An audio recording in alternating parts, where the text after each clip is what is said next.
Welcome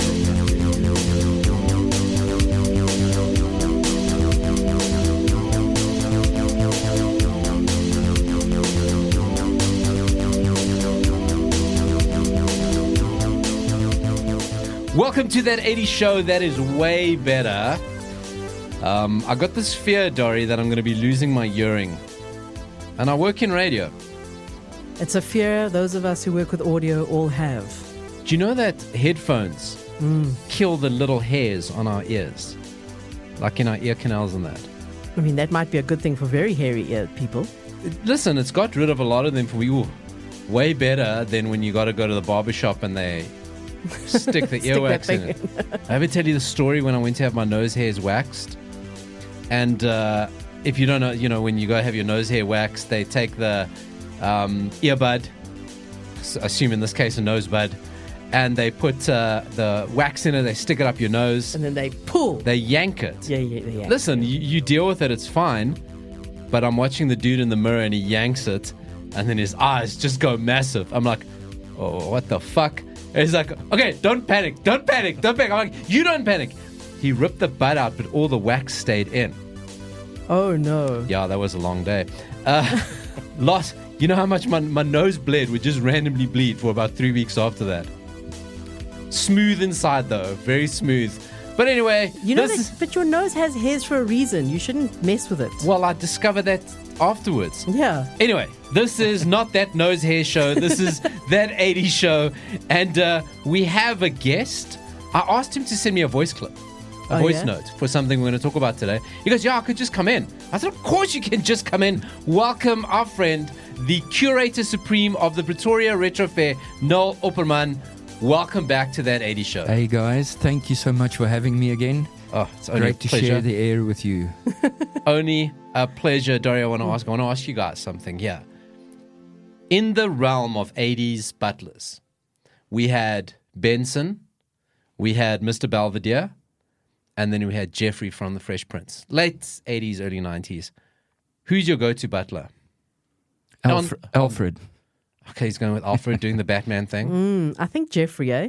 You're going to go with Jeffrey? I think I'm going to go with Jeffrey. He's kind of sassy. Okay, I get it. Mr. Belvedere, that dude's definitely sniffing your panties. I'm telling you, when you're not at home, he's smelling your underwear. Yeah. He gave that vibe. Bleeding nose. Perhaps he also went for a nose wax. We're related. Listen, of course, the ultimate butler was obviously the butler played by Tim Curry in Clue. That's the butler you want if you're going 80s butlers. Or Riff Raff. Is he the one Rocky Horror picks? Yeah, but is he a butler? He played a butler. I don't know if you'd call him a butler. Okay. But I'm going with Tim Curry. We got Alfred. And we got Jeffrey. Jeffrey was a good butler. Yeah, gee. So, I just want to mention to you guys something as well. Dori, you're a big fan of Queen. A Queen song that pops up. My daughter does dance competitions, and one of the girls was dancing to Body Language by Queen. Huh? Do you know that song? Exactly. No. Exactly. Is it like one of the later ones? No, it's 1982. What? It's such a Queen song. It's like if an alien had to arrive and go like, okay, don't play me Bohemian Rhapsody, because he knows enough about Queen to not play me another Queen song. You need to play Body Language. You'd go, I'd rather play you Flash Gordon, but it is such a Queen song. You got to listen to it. Body Language by Queen. I wish we could still play music on the show. No, we used to play music. I heard on the show. Yeah. I'm going to start posting some of those up on Mixcloud. Oh yeah. Yeah, with the music and everything, because those were good shows. Oh man, that was so much fun. We knew so little about music. We just made. But it's true. My favorite were the Eurotrash shows. Oh my Those God. were the best ones. If you don't know, we used to theme shows. Okay, so every week we'd pick different music. And all our music would be themed to it. And we'd normally get through 5 or 6 songs in an hour. Some people preferred it because it was less of us. Our listenership did half when we stopped doing that. But it was so much fun. I would have played it. That's what I would have started. We never played that song. I honestly don't know. I'd have to listen to it. Maybe I do know it and I just don't know the title. We're going to switch it on right after the show. Which album was it on? I don't know. That's Dori. Look at she. Asking for facts, 5 minutes ago, she doesn't know the song. Now suddenly, can you name the B-side? Hey, you're the one who brought it up. but Dori, don't you know me enough that I'm not going to do all the research? I'm doing it now. Dori's doing a quick Google. So, Noel, did you hear very excitedly about 2 weeks ago, there's news comes around that there's a new Goonies movie. They're going to do a Goonies sequel. Yes, I am aware of that. So I'm not very excited, though. Well, so it pops up. Everyone's kind of like Goonies. And it's the one 80s movie we didn't get a sequel of because Gremlins, there were sequels. Terminators, Back to the Future, there were sequels.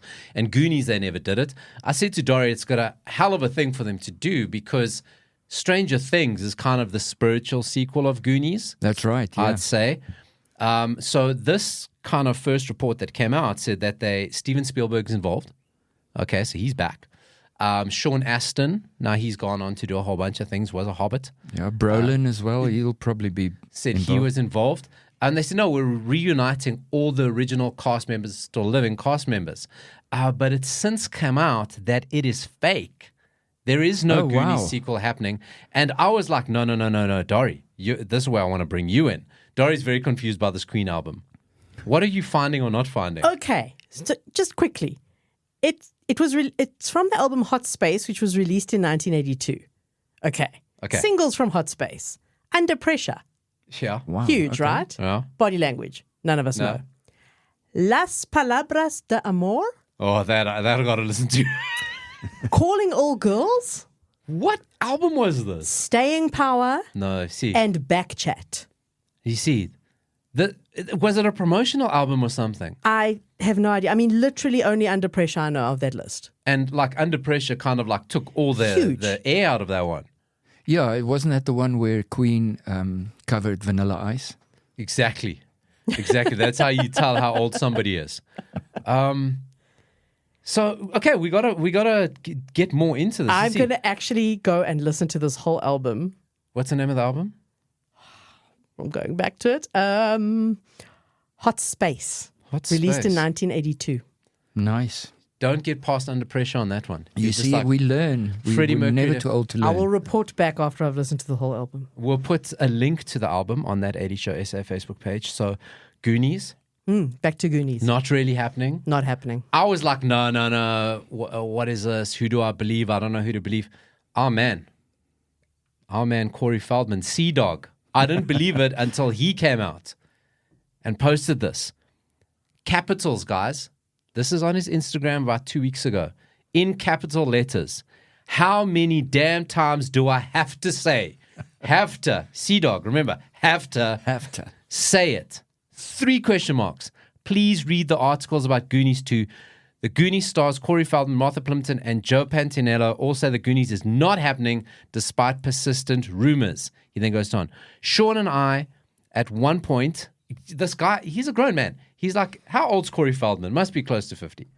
I think he's younger than me, but older than you. Yeah. Okay, so he's kind of like in between that. He writes in capitals. He's writing with emojis. Sean and I, at one point several years ago, YRS, I mean, what I'm saying here is that I understand X has got a character count. You're friggin' Corey Feldman. You're verified.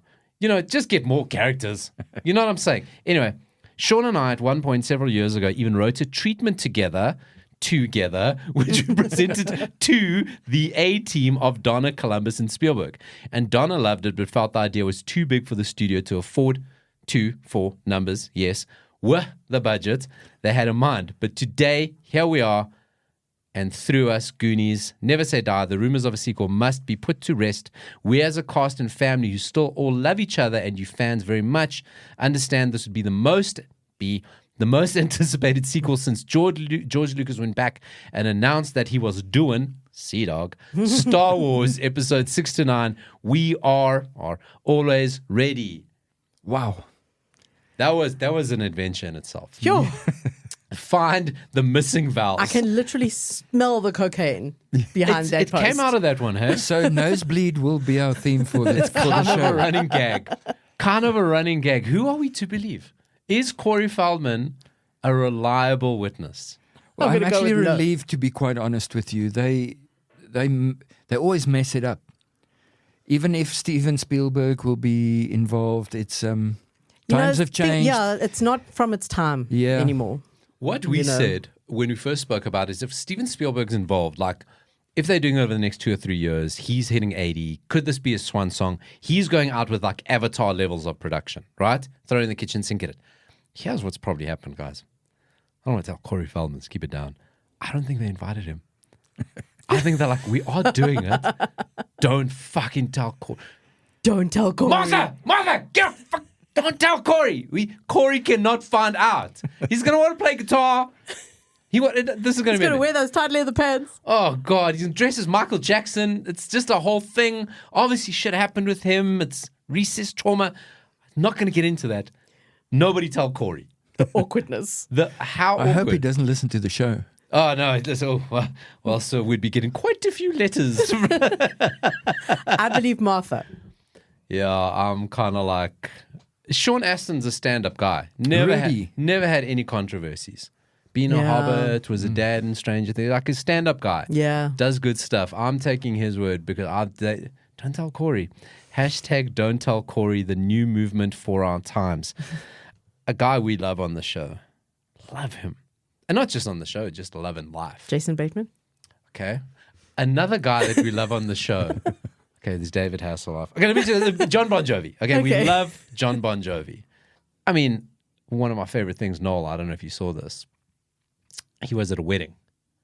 Probably about 2-3 years ago. Yeah. Kind of during like the pandemic. Society wedding. And the wedding band and the wedding singer. Now, see him.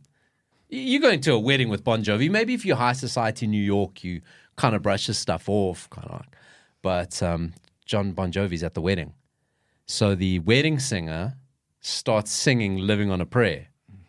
You see, look at your reaction. It's exactly why do you react like that? What are you thinking of? So many things went through my mind now. I always think if you do a tribute to someone on purpose, doing a guitar solo in front of Jimmy Page, for instance, I will shit myself. Exactly.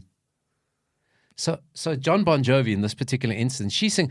Now listen, she's not the worst wedding singer, but I mean that's kind of like a wedding singer. Exactly, like she's a she. You know, I'm not saying saying not the worst wedding singer is saying like I'm not the baldest guy. I'm still bald. You know what I mean. Mm-hmm. So she's still a wedding singer, and listen, great wedding singers, but you're not friggin' Bon Jovi. Don't try to take on Living on a Prayer. Don't try do Living on a Prayer in front of friggin' Jon Bon Jovi. No, you know what he did? He gets up and he has to start singing. Of course. He's got to defend himself. He's got to save it. I can't let you do this. I can't let this happen. She's going to get a letter. Anyway, he's a lovely guy. I don't know if you watched the Jon Bon Jovi or the Bon Jovi documentary. Yeah, I did. Fantastic. Wonderful. Sad in so many ways. So many denim shorts early on, so few denim shorts later on. You know what I mean? That's what. I still haven't seen it. Oh, fantastic. But it starts off so joie de vivre and youthful and young and hair and sex and musk, and then ends up just like an old man getting like laser stuff, holding grudges against Richie Sambora. Yeah. You know? His wife actually had to tell him just to take it easy. Yeah. Same. He was in denial, which of course he is. One of the great A-list relationships. They've been together since they were like teenagers. Him and his wife. I think they're high school sweethearts. Yeah. Did I get that right? Yeah. His voice is going. Dori's got a conspiracy that it's COVID related, vaccine related. I don't think it's my conspiracy. It's just a fact. You know what? So what's the fact? And you got to check it. You work in a news organization. No, two of my friends have lost their voices after COVID. And one was a singer and she can't sing anymore. My voice got better after COVID. Oh, really? Yeah. Huh. So maybe I'm the reverse of it. Yeah. Hey? That would make sense since you never do what other people do. That's conspiracy. Maybe it is a thing. Maybe I'm just reverse of it. And maybe I'm completely wrong. I'm just saying. No, okay, you're possible. not. I'm also in on the inside info. Makes sense. A lot of YouTube channels actually dissed him for losing his voice. Yeah. Kind of jokingly saying, just hang up the gloves, just stop. But imagine you are in that situation. That's all you've done all your life. You are Jon Bon Jovi. He actually mentioned it in the documentary. I know how to rile up a crowd. I happen to be Jon Bon Jovi. That's what I'm saying. So imagine being told that you have to kind of take it easy now because you were sick. I know, like people are telling me to keep quiet all the time. So I can completely say, stop talking. So I get it, right? And you're right. You don't listen. He is Jon Bon Jovi, right? And he's a lifesaver, quite literally. 2 weeks ago, Jon Bon Jovi, I'm not, like, I have been, like, I've got to be sensitive about this because I like to joke about everything. I'm always looking for the cheap gag, the cheap pun. He spoke a lady off a bridge. Literally, she was standing on the side of the bridge, and he went over, spoke her off the bridge. There has to be a joke in there somewhere, but we'll be sensitive about it. Living on a prayer, something. I was like looking for, like, is there edge? You think she took some bad medicine? There's the one. There we go. There's the one. There's the one. Thank you, Noel. Thank you. Jeez, in the face. Staring me in the face. No, but true story. So he's busy shooting a music video in Nashville on a bridge, and in the background, a lady is standing on the edge of the bridge.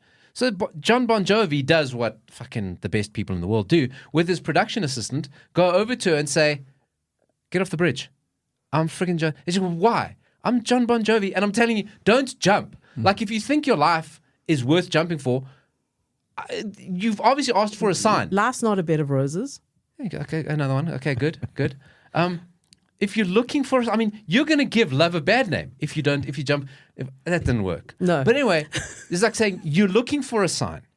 Okay, I know you're standing on the bridge. Give me a sign that I should jump. And then Jon Bon Jovi fucking appears with his halo of hair.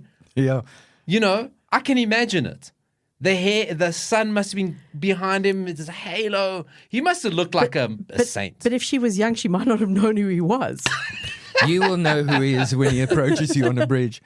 But I can imagine. the question I have, though, is when, and I don't mean to be disrespectful, but when did she decide to jump? Was it after he kind of started singing? That's what I'm saying, because you're not going to notice there's a music video being shot, right? I mean, you may not know Bon Jovi. Is his voice really that bad, though? Let's move on. That's the only way to end that section off. Anyway, Bon Jovi's a fantastic guy. But the whole thing about the video, he's so casual. Just walks over, and the amount, nobody else gives a shit. This is like a terrible thing. People are walking past just like Karen walking. Yeah. I mean, so disconjointed, or is that even the word? It is now, and that's what the word it is. So anyway, Jon Bon Jovi, fucking fantastic person. But Noel had a story from when they were here in South Africa. Oh yes, you were telling us before, right? So Bon Jovi have been to South Africa a lot of times. Yeah, and I've never seen them live. Me neither. Like, what's wrong with us? But I won't watch until he reunites with Richie Sambora. Okay, I'm not. And that is your stand. Because it's like they're split. I had to watch Thomas Anders of Modern Talking without, I get it why the split is, but sometimes it's not about you and your petty little squabbles. Now it's Roxette without Marie, but she passed away. Yeah. It's like that I can get, but when you got your petty little squabbles, I don't care. Oh, shame, boohoo, millionaires. Fuck off. Get together, sing me a song. Yep. Now. Yep. I mean, stop it. Yeah, but one of the many times they were here, Noel's got a story for us. It was when KTV was still a thing, guys. Remember? Now, for internationals, I'm just going to jump in there. And even for younger South Africans, KTV was like a mind-blowing thing of where every day, because, I mean, we, in the 80s, our kids' entertainment was drip-fed to us. Suddenly at KTV, which for hours, I think it started at 3 to 5. Yep, that's right. Kids programming. Well-produced. Oh. Yeah. Well acted. A girl I was at school with was a presenter on KTV. Which one? Who? Kim Frickleton. Really? I was at school with She Kim was one of the Frickleton. biggies. Yeah. She was one of the biggies. Her, Candice Hillebrand, she went huge. Well, then didn't. She's completely disappeared off the face of the earth. I don't know what Isn't happened she to a her. model for Woolworths now? Was she the redhead? Yes. Hey? Candice. No, No, Kim Frickleton. no, she had The dark dark curly hair. hair. Yes. Dark curly hair. Okay. Yeah. You see, this is the thing. These are what these people were because they were kids. They were our age. They were hosting. They were on TV. They danced around. They did stuff. There's never been any scandalous stories about them. It was just... Didn't Candice Hillebrand do some naked Yeah, the first photography edition things? of Well, it was The FHM. Hustler. No, Yeah. not The Hustler. It was a local Something like print that. of some... But that's not some like scandal. magazine. That's No. like she wanted to show she's grown up. That's all. Candice It was scandalous in... magazines. Save the bookmark of that. Yes. So anyway, that was KTV. I'm sure you had in your own country, wherever you're listening to this from, something similar. But KTV was the one for us. The thing about KTV was in our generation, the older generation, we didn't really have a voice. We weren't really cool. We were always put in our place. Don't be in front of us. Don't show yourselves. And KTV was the very first production for kids, made by kids, and so well produced. Fun and games and beautiful, beautiful people. Hey, all these girls. I remember all my crushes. Wow, that was the thing. Right. That was the thing. We all had a KTV crush. Boys, girls, everybody. We all had a KTV crush. You say the production. I work with somebody now who worked on KTV, and they are probably the most polished person video person that I work with, and never have a problem. Always smiling, always happy. Hey, so it stands. It rings true. So they were on KTV. There's one interview where Bon Jovi was here. They were sitting next to each other, the Richie Sambora and John, but this poor girl directed a question to John, but in her head, because they were sat three next to each other, she directed the question at Bon. And they kind of looked at each other and realized what she was doing, and shame, it was really cringy, really embarrassing, because she thought that it was John and Bon and Jovi sat next to each other. So, it is ridiculous, but for the longest time, I thought they were called Millie and Vanilli. Yeah, I mean, that's what happened there was a breakdown in production. It should. As we talk about how great their production is. But it wasn't a KTV interview. Okay. It was that's what even made it worse, I think, for her. It was an internet or a national press interview, and KTV, because they were so high up and well respected, were there with Mnet and South Africans MTV or whatever. Yeah. Fast Forward, I think it was Fast Forward those days. Pop Shop or whatever with Alex J. It might have been something like that. So, and I wonder if there's evidence of this online. And you know what the crazy thing about it is? Now, okay, Bon Jovi or a Heritage Act, whatever. So KTV, what we're talking early 90s, Bon Jovi was still making huge hits. I mean, I remember all slow dancers at school were to Bon Jovi songs. And they were all hot, they were new. So Bon Jovi weren't just that's a band your parents used to listen to. They had had a major revival. So you should have known better. Well, if you're maybe in again, the interviewer thought that his name was Bon Jovi. Yeah, I suppose. Except she said John. She said Bon. Bon. No, maybe. Anyway. Shame, man. People are idiots. And that's why we have podcasts. Imagine she thought that she had put that behind her, and here we come 30 years afterwards and relive her worst nightmare. Let's send this to her. Let's find her, send this clip to her. Go viral. So mean. We are nothing if not equal opportunity offenders. Dickheads, exactly. Yes. Thank you. Offenders is a better word. So the reason Noel is here today is because Dori sends me a clip. And I was so happy that Dori sends me this clip, because it was a clip that me and my family found based on a South African TV show that we find so funny. It is just the funniest thing to the three of us, but no one else shared how hilarious it was. Okay. And when Dori sends this clip to me, I'm like, oh, thank you. Finally, someone finds this as funny as I do. Okay. So the clip in question is from a TV show called Lever Hexi. Lever Hexi is such a favorite in South African culture. What does that translate? Darling Witch? Yes. Darling Witch. Yeah. Lavinia Heks. Yeah. Lavinia. That was her first name. Lavinia Heks. Lavinia Witch. And it started out as a radio drama in South Africa. Oh, I didn't know that. Yeah, started radio dramas, Ask Your Parents, the early podcasts. Mm-hmm. And then it obviously became a TV show when TV came in South Africa.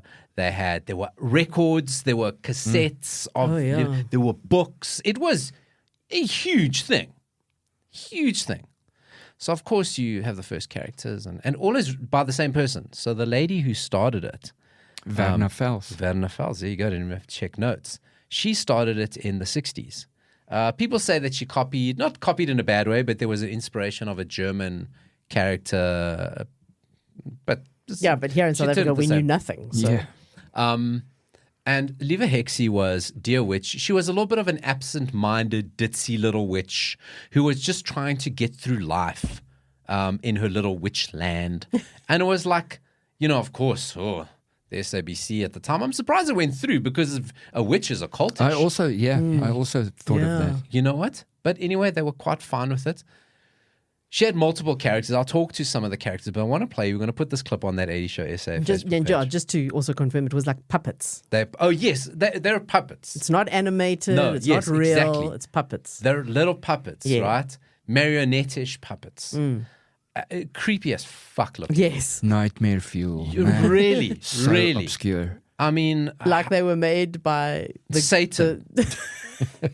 By the producer's nephew in craft class. So I'll talk a little bit about that, but let me play this clip. Now, I excuse anybody who is not Afrikaans speaking. We'll maybe get Noel to translate humorous. afterwards. I'll get Noel to talk about it afterwards. Humorous on this clip, but no matter what language you speak, it is, I think this is one of the beautiful things about it, the acting.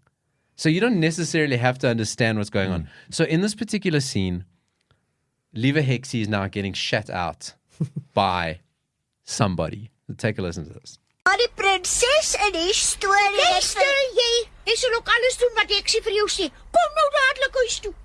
Ek sal môre weer kom, daai liewe Heksie. O nee, jy sal nie.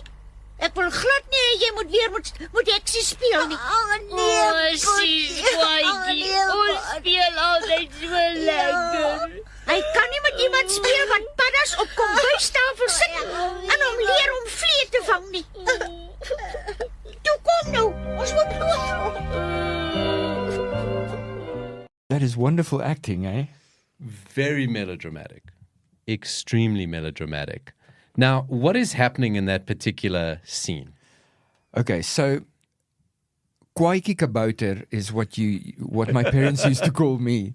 When you are a boy on the spectrum, or you're kind of rambunctious, your parents call you Kwaiki kabouter if you have an attitude.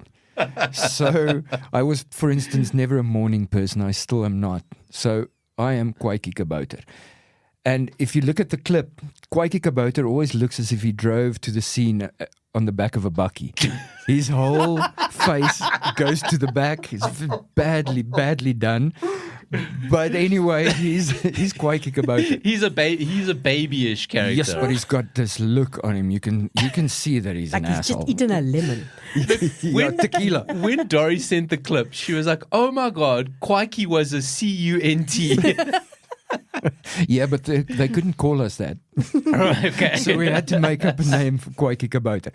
So Kwaiki has got a little baby brother, also nightmare fuel, just one tooth. Oh, sorry. Yes. No, Kwaiki. Sorry, I'm getting confused. Yeah. Okay. Yeah. So he's got the baby. So Kwaiki was the one speaking the most, shouting. Yes. Yeah. He was shitting everyone out in that scene.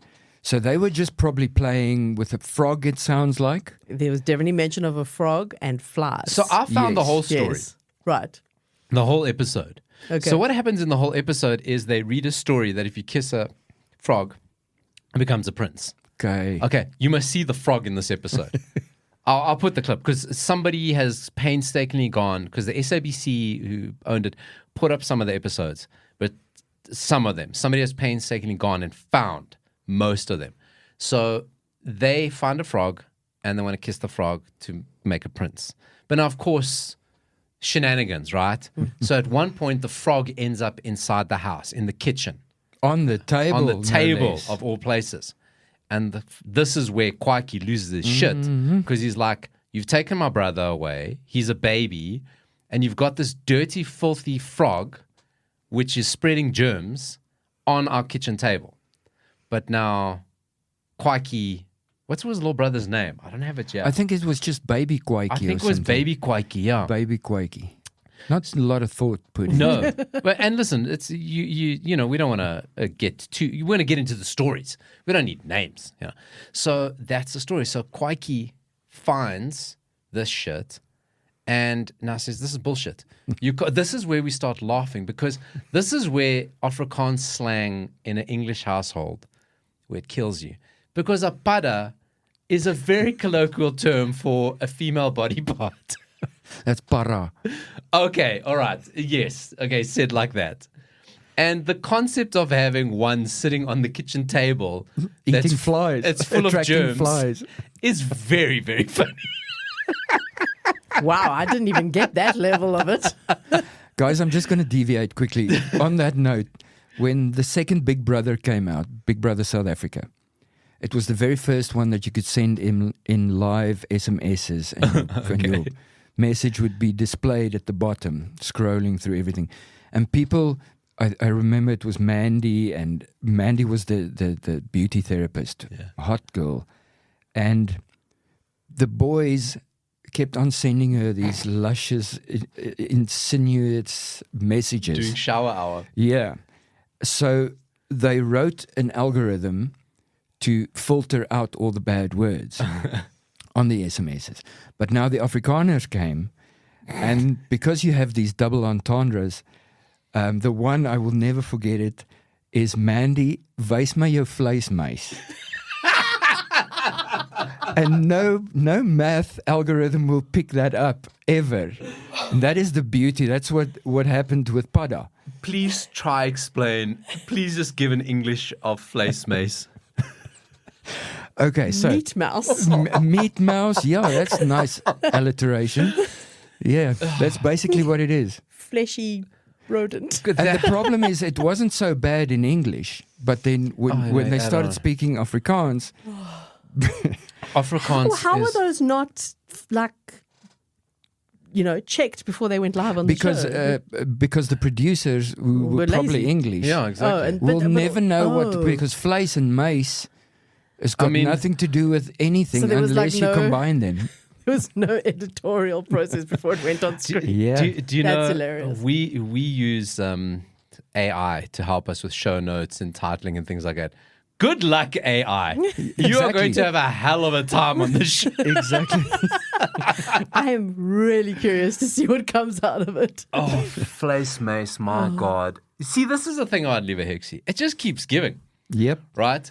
So, But the scene at the end, because it makes her cry. yes. And then you can, they just poured water on the face. Poured water down her face. Because now Baba Kwaki and Liewe Heksie they jammed. They were chommies. Yeah. Right? They were always together. And then the brother is saying, no, bullshit, you can't hang play, out. You can't play And anymore. then it's like, Liewe Heksie's like, okay, I'll see you tomorrow. I said, no. You guys are done. You're not playing together Ever anymore. to play again. And then So traumatic for children to see this. they just cry. Yeah. They just cry. She cried every episode. She always Yeah. cried. They She really always bullied cried. her. Yeah. And which was not a vibe. I'm actually getting triggered now. And it wasn't even lessons about bullying. It was just, we're just going to bully you. Yeah. She never rose above it. She just got shat on all the time by everybody. Even after she saved the day, they would laugh at her and mock her. Do you think that the person who wrote Lever Hexi, what was her name? Werner Werner. Fels. Was working through some sort of childhood trauma? Probably. But do you remember a few years ago? Yes. we tracked her down through her daughter. did. I think she may have passed away. I know she might have. But Werner. Werner. Was it A few years ago. I think she was ill we were when speaking to her daughter Yes. to see if we could get an interview with her, and she was not well, and she was very old, and living in the Netherlands. She wasn't here. she wasn't living here anymore. Yeah. So we were going to have to try and do it online, and it just didn't happen. Yeah. So because we wanted to have an interview. Shame. with Yeah. Lever What a Hexi. legend, eh? Oh, I mean, now the thing about Lever Hexi, you say Lever Hexi to most people, and there's been this revival. There's Instagram pages and a shitload of stuff. There's Lever Hexi. There's a lot of Lever Hexi, right? There's one thing I'm going to put in your mind. You talk about nightmare fuel. So last week I was at the SABC. Okay. Well, that you say no more. Now, the SABC is the national broadcaster. The building has been there since the 60s, maybe even more. Now, you talk about, listen, they produce 19 radio stations, 8 TV channels, really a massive organization. It's a monster. They leave the money on screen because no money goes back into their building, right? You go to all the other broadcasters, they all got these state-of-the-art fucking flying studios. SABC is SABC, and it's the same SABC. And the guy was taking me on a tour around the TV site, showing me all the different. Cool. Listen, it's wild. I got to tell you, I did 10,000 steps. It is huge, that place. But I just knew, I felt this chrills. Explain chrills. Like The heebie-jeebies. Yeah. Because I knew somewhere is the rotting plastic corpse of the Liewe Heksie doll, her and All the characters. what's Sarel die see monster? Sarel Karel Casimir. Cry. Just Sarel all, Monster, Benny Bookworm. all of their plasticine bodies. Just because have you seen plastic after years? It just can you imagine that Liewe Heksie just looking at you and her cheeks all hollowed out, like that scene out of RoboCop. exactly like that scene. And I knew that because I felt uncomfortable the whole time. I wouldn't put my back to. I made sure my back was against the wall because I know You could feel the hex. is there. It must have been the gifappeltjies, not Heksie. So, I'm glad you bring that up. So, obviously, we all got Lever Hexi, watched Lever Hexi, these clips pop up, it's cool. But in my mind, she spoke so differently, and all the characters spoke so differently. So I was like, has it been redubbed? Dori, we were network colleagues with him at a stage. Casper de Vries, very famous, right, yeah. very famous South African comedian, very funny South African comedian, did a parody of Lever Hexi. There are a whole bunch of skits, and the way he talks in that is the way I remember Lever Hexi talking. Oh, so you don't remember the actual Liewe Heksie. They've melted in my brain as one thing. Yeah. And I'm so glad I found the Casper de Vries. I'm going to put these up again. It's purely for an Afrikaans audience. You're not going to get, or very South African at least. The Casper de Vries clips. Now, there's one scene because there was a king in Liewe Heksie, right? Koning Rosekrans. That's him, right? She called. Noel's brain. Can I just say? You know what? Actually, let's Can we yes, just exactly. stop for a second and go? Everything and I've name talk checked, about he Noel's said it, brain. right? He's not looking anything up. He just knows all this. He just knows it. I think Casper de Vries called him Koning Doos, something like Koning that. Rosedoos. Rosedoos, that's what he called exactly. Because Liewe Heksie could never remember words. She used to call him a Rosebaard, and then everyone would mock her once again. But then Casper, obviously the legend that he is, called him Rosedoos. So we still use that word in our house. Really? We still use it since the Casper Rasper show. It's just such an obvious use for an asshole. Well, there you go. So in this skit, and then she's now being shat on again. But of course, Casper de Vries is playing Liewe Heksie, and he's playing Kabouter mate there, right?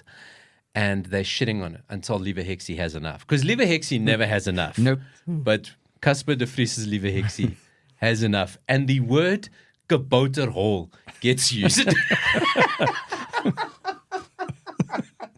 You say it's so cool. Hey, Kabouterhol. that's the West Rand. That's the West Rand in me. Wonderful words. So listen, Liewe Heksie, the gift that keeps on giving. I hope if you're international, you've listened, go to our Facebook page at 80 Show SA Facebook. We'll be posting a shitload of Liewe Heksie stuff.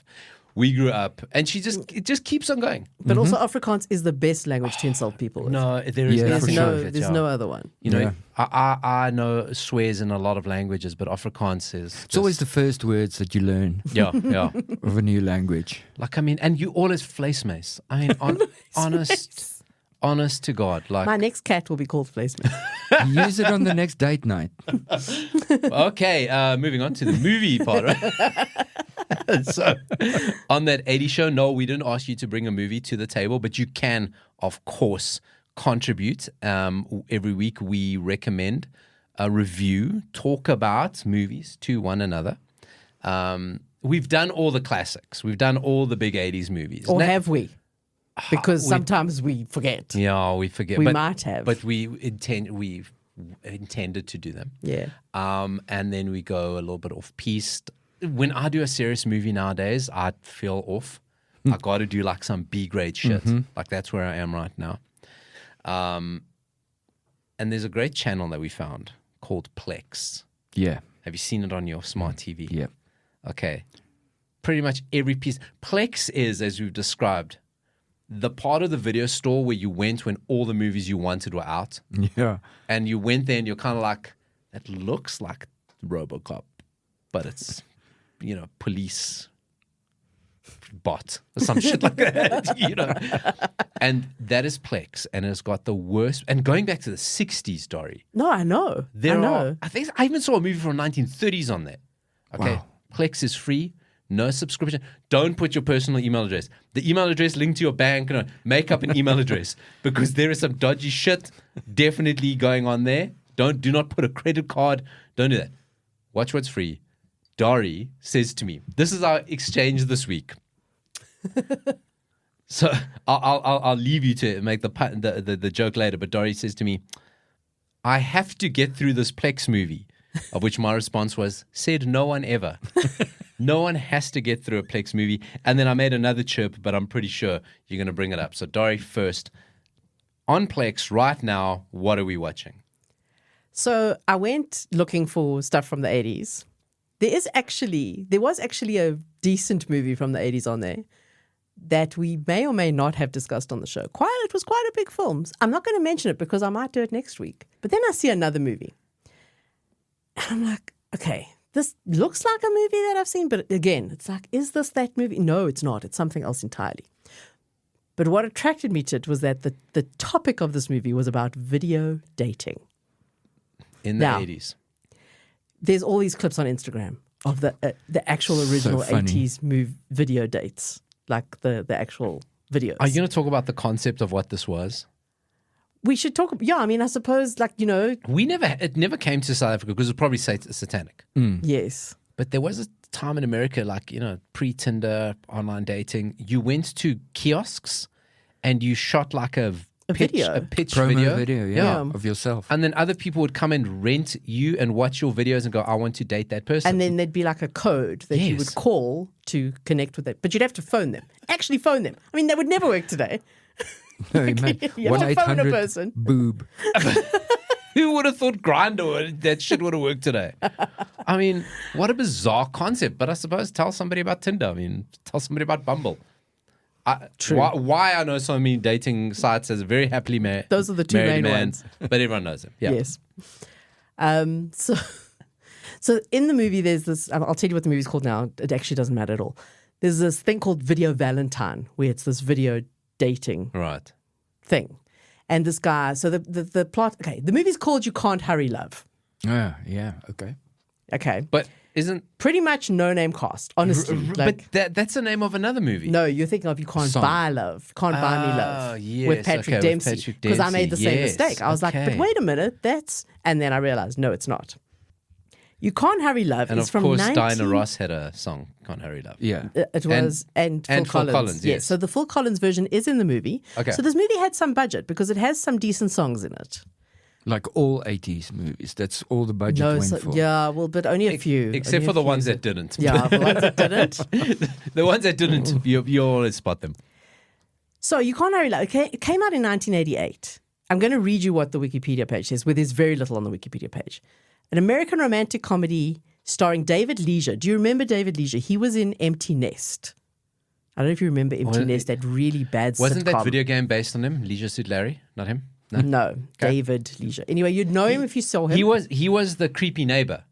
Yes. Because you remember Empty Nest? Yes. So it was, he was also in some episodes of The Golden Girls. Yeah. He was the creepy neighbor in Empty Nest. Charlie. Was that okay? Yeah, well, that was his I remember character. him. Yeah. So you'll know him if you see him. Shout out to Empty Nest. We spoke about it a few weeks ago, and we reckon that the dad who got left in Empty Nest was bonking all the Golden Girls because they were both set in Florida. Yeah, he was definitely bonking Blanche. Oh, they did. They did a crossover thing with the Golden Girls. Yeah, no, he's definitely not Dorothy. She was. She's a quakey.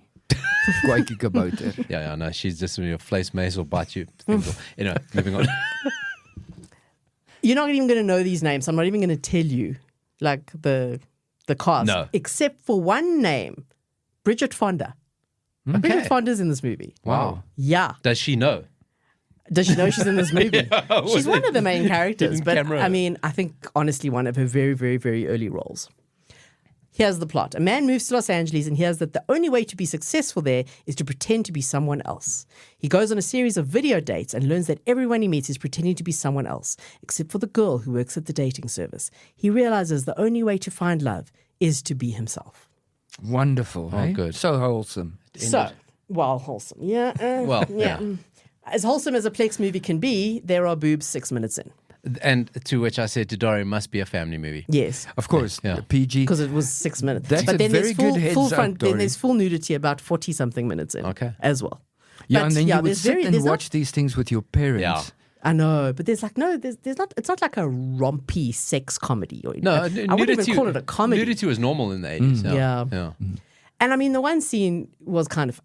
There's some scenes that are funny. Charles Grodin makes an appearance in this movie as well. He's the father of one of the women who this guy goes on a date with, and that scene is actually hilarious. Okay. I will try and find just that scene because that is the only scene that I actually laughed out loud at.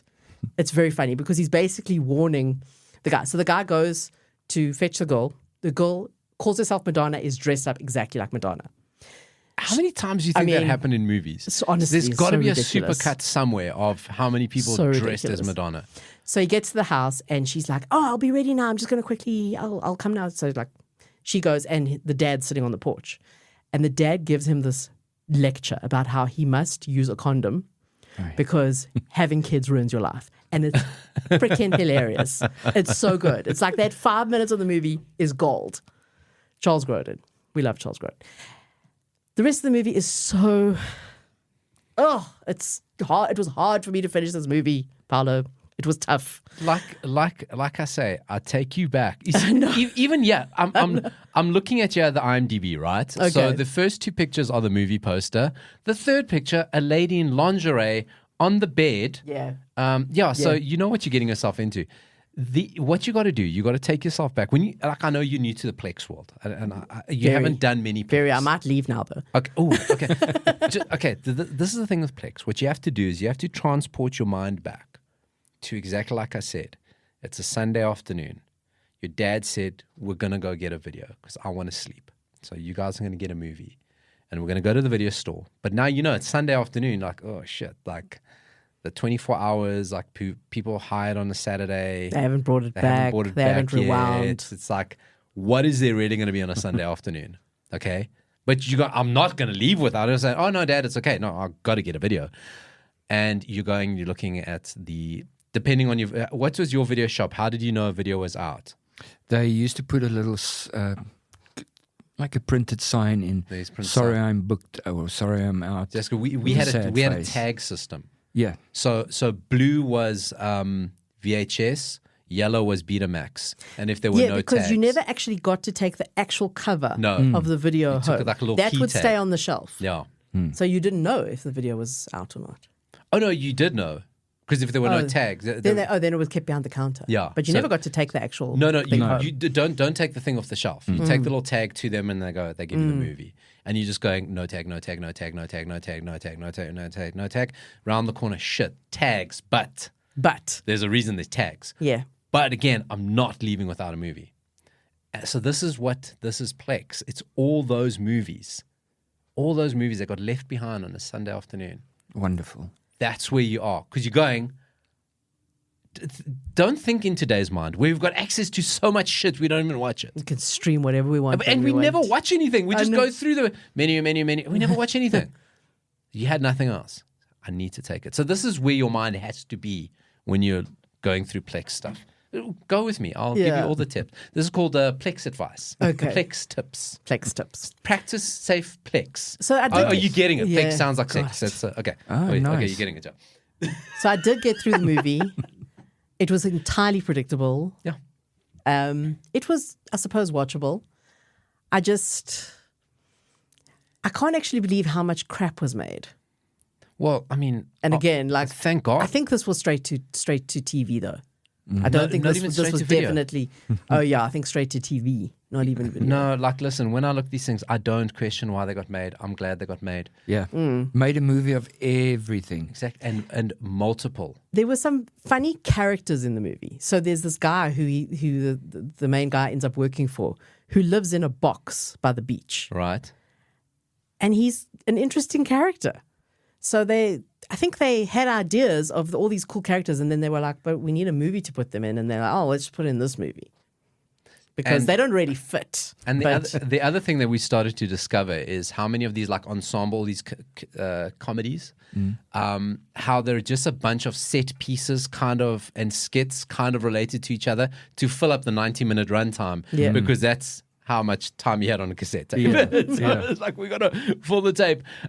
You also got to know something amazing about a movie. Firstly, it's on Plex, which anything on Plex is on YouTube. Right, because I think it just pulls a feed from YouTube somehow. Secondly, on the trivia, I love going to look at the trivia section, IMDb, 2 trivia points. Right. That's how uninteresting this movie is. Some shit about the cinematographer and crap, and then David Leisure and Christy McNichol appearing in Empty Nest together. Oh, yeah. So she makes an appearance. Insignificant as this movie is. Only got I'm going to have to watch it. So insignificant. It's on Plex. It's worth watching just for that Charles Grodin scene. And you know what the thing about and the guy by the beach. You know the thing about a lot of these 80s movies is it's just in the background. It's like I don't have to think. I see everything coming. There's no character development. There's going to be an inappropriate joke. And it's okay to laugh at them. Yeah. Because it was the time. It's like, oh, I wouldn't laugh at that now. But it's funny to see that. It's good to see how far we've come. Just don't think for exactly 90 minutes, 86 minutes normally. Yeah, no hidden message or political message. Just no, there was definitely no political messages in this. Although, I mean, so the whole thing was every time he went and made a video for the video dating service, he pretended to be someone else because he was trying to get laid. I mean, that was a very the point. good premise for a movie. I suppose. So he was always pretending to be someone else, and then when he finally got success was when he was himself. So I suppose there is a message in it, actually. There's obviously been some sort of remake of that sort of story starring Chris Evans before he was Captain America. Because that guy was in a shitload of rom-coms. Before I get into my movie, which is like actually in the same genre, I don't think my movie's on Plex. I watched it somewhere else. A lot of people this week have been saying to me, have you watched Monster, the Menendez brothers thing on I've had the same question. I thought of that when you mentioned Milli Vanilli earlier. So when so many people asking me, I'm like, okay, there's obviously 80s stuff in here. There's obviously 80s stuff. So have you started watching? Yeah, I'm on the last episode. But I have to wait for Laura because she fell asleep. So she didn't watch the second to last and you can't, episode. That's a huge thing. And you can't. That's Netflix infidelity. You yeah, can't be I watching. actually don't this want could to like talk end about it. a relationship. It does. It's a true story. So do you remember the first 5 minutes of episode 1?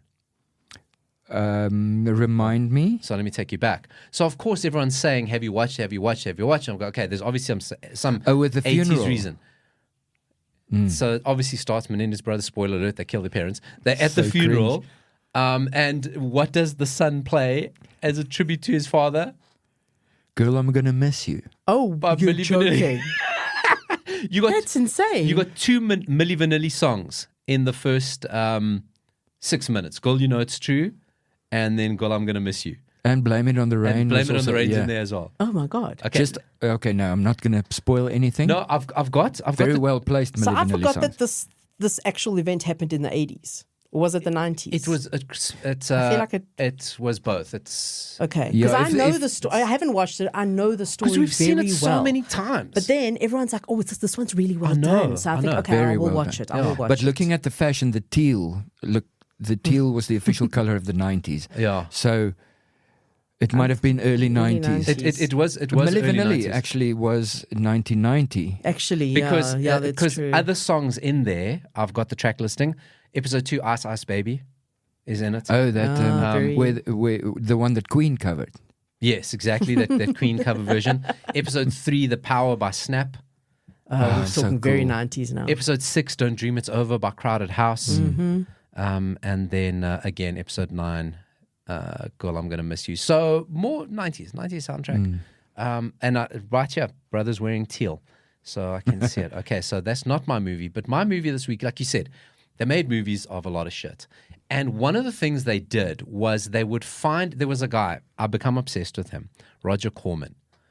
I know Roger Corman. King of B grade.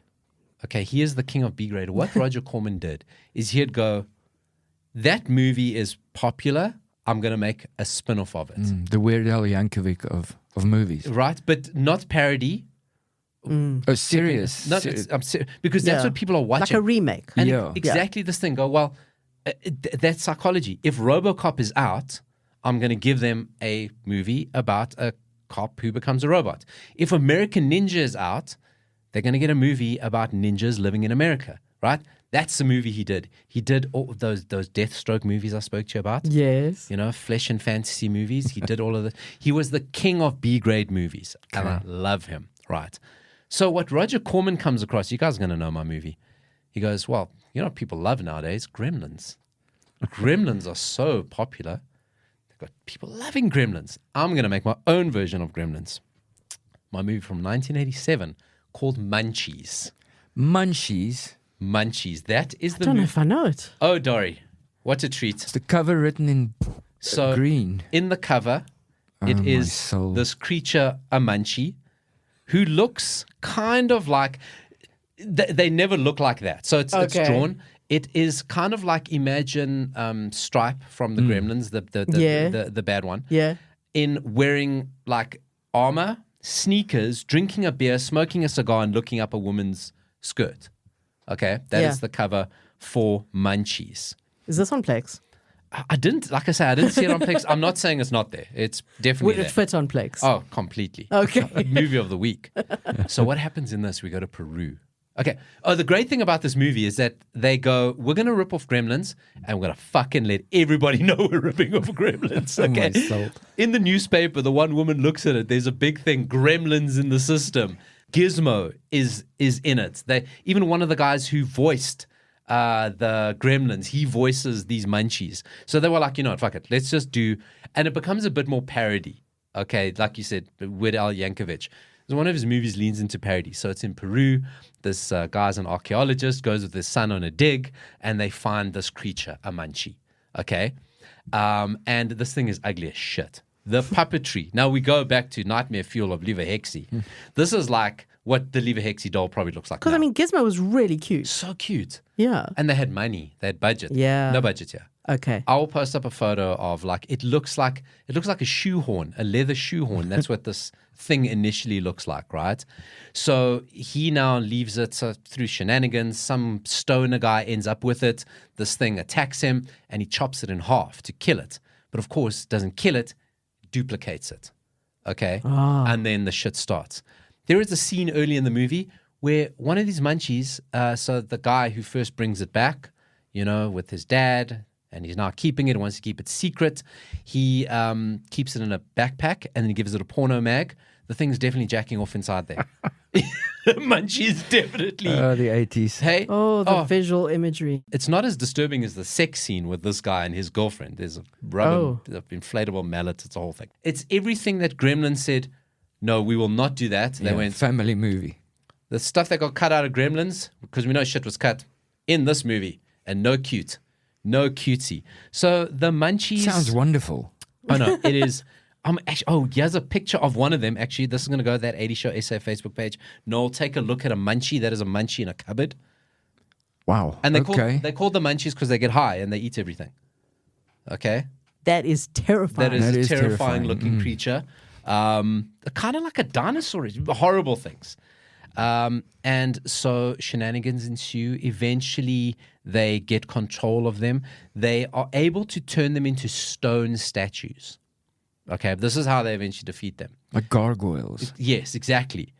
And one guy, curator of a museum, takes one away because all the others break, but he doesn't break one. Obviously setting up the inevitable sequel. Yes, Munchies in the 90s, 2. Munchies 2, which there was. Munchies again. Yes, more Munchies. More Munchies. Which was terrible. But Munchies 1 itself, hilarious. I loved it because I remember loving it as a kid because it taps into all that shit that 87, at 8, 9, 10-year-old, you're like, Yeah. he swore. Look what he's doing. He looked up his skirt. He looked up his skirt. You find that shit hilarious because puppets are supposed to be cute. And they're jacking off in bags. They're getting drunk. They're shooting pistols. Great movie. Sounds horrendous. I'm not going to watch it. No? I'm definitely watching it today. I must just currently get through the Three Amigos. Oh. And then Munchies is on the table. Because where's Three Amigos? Prime on Amazon. I think Yes. I saw it pop up. Good. Great movie. Plethora of movies, if you will. So that are movie recommendations. Can't Hurry Love Not a recommendation. and Munchies. A warning. What we haven't done in a long time, Dori, shame on us. Yeah. It used to be a weekly part of the show, Wham Corner. Nice. Oh, no, Wham Corner, exactly, you say nice. Wham Corner was a space, I'm surprised we got away with it because it wasn't our own studio that we were like, had Wham Corner. Yeah. It was a bit moist. You know? Of course. It was warm, sweaty, fluffy. Hey? Good word. Shaggy. Shaggy. Yeah. Nice.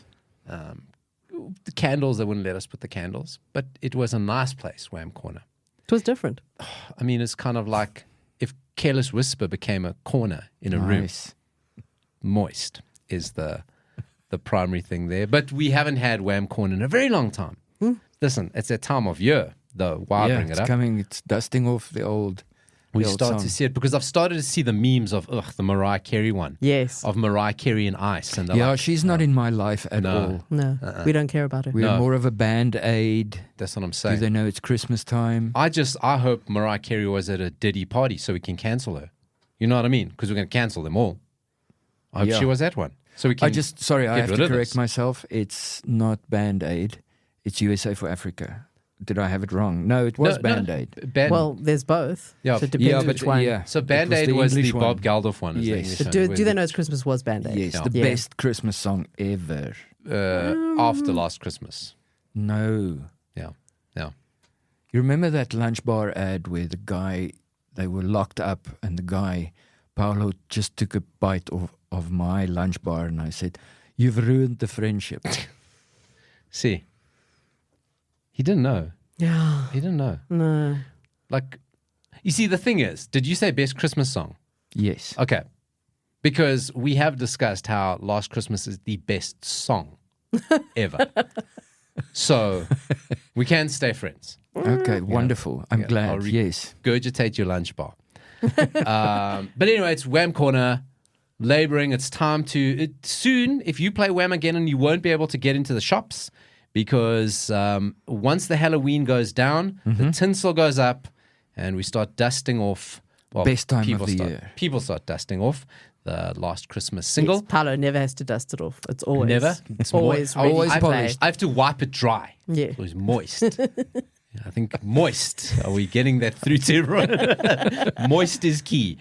So the betting odds have come out of will Wham go back to back for Last Christmas because bizarrely they never ever had the Christmas number one Yes. until last year, and the odds are out. Who did they lose out to? So it was normally Mariah Carey. There's the one year the Ed Sheeran and Elton John. No, but I mean that year where they released the song. They lost out to, wasn't it Band-Aid? Yes. Yes. Oh, In So the your second song year. is officially the Yes. second best song. But George Michael was on Do They Know It's Christmas? Yes, Yeah. it was. The best part of it, even though they sang one line. So, no, you can't beat us on Yeah, yeah, I've Wham. seen- We I've seen will so. keep coming back at you. We'll keep coming back at you. So the odds are evens. 50% probability that it's going to get a number one. Strangely enough, Oasis are in there. I think that's just on current sentiment. Yeah. Also, we don't know what's still coming out. People are working on their Well, Christmas hits. here's the thing. Sabrina Carpenter's also in there. Oh, I like her. I do like her, though, but not to beat Wham. No, of course not. Now this is obviously UK number one. John Lewis.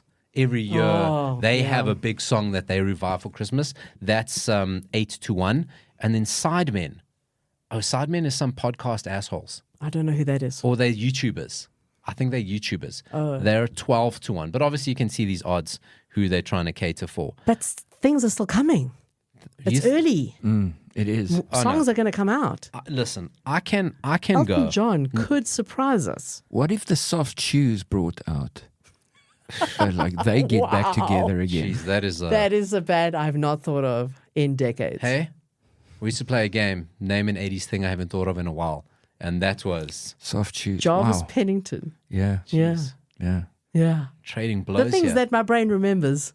It's wonderful, eh? Isn't it so way. weird? out of I nowhere. couldn't tell you the person I met last week, but I remember Jarvis Pennington. Yes, because he was significant. Other Wham news in Wham Corner is there's yet another Broadway play. Remember that one that we found from America where the George Michael was so bad? Yes. So there's often these Wham or George Michael stage shows, and we are critics of them, Of course. hugely. Especially the one that the one we approached for an interview because we wanted to talk to George Michael. Okay. One way or the other. This we were is doing background it. stuff. So we're like, no, we got to get an interview with George Michael. But then, so we had contacted the people and we had sent them the links and everything. And then we started shitting on the guy. We just got away. And then they never replied Funnily to enough, the they email. never came back. Apparently, this latest Prince tribute show was horrendous. Yeah, we wanted to get tickets, and I'm the world's biggest Prince fan. Yeah. But I when was I offered saw the tickets guy, and people coming out, declined all these people, that was even better than the real thing. our friend Neil Johnson walked out at intermission. Oh, really? Yes, and said, do not go to this show. Yeah, there's some things that need to be, like Goonies is one of them. Just leave it alone. I think, Certain things I need think to be Prince, left alone. yeah. you're taking on a lot. I think if you I think take we on... have to leave George Michael alone. What's happening now? No, well, there's another stage show. There's constantly Broadway shows and things like that. I think they should just stop it. Unless the money is going directly into Andrew Ridgeley's pockets, then we kind of got to leave it there. And that's Did you obviously saw the documentary, obviously. We spoke to Simon Halfon. We did. I saw this week his Promoting has been nominated for yet another award, Best Documentary. We spoke to Simon Halfon, which is one of the Producers. Yeah. producers, and he used to design cover art for George Michael. Good friends of theirs. They had dinner. He told us about their lovely dinners they used to have together. If you missed that, that is on that 80s Show podcast feed. Scroll down. Yeah, Scroll down. lots. It's Or there. search Simon Halfon. 200 episodes and going. This has been that 80s Show. Noel, thank you so much Wonderful, for guys. joining Such us. fun. You're Yes. welcome Thank you. anytime. Next time we'll show you a better route to get you. No one deserves to have to drive through Krugersdorp unnecessarily. Ever. Everything Because the non-scenic route. is something. Yeah. Everstorp. Everything we spoke about on today's show can be found on that 80s Show SA on Facebook. Noel, you got any socials for people to find you on? Pretoria Retro Fair.co.za or Retro Fair on all the socials. Or just the yellow pages? Yes. Yeah, let your fingers do the licking. Yes. I think. Was it? Moist, dude, moist.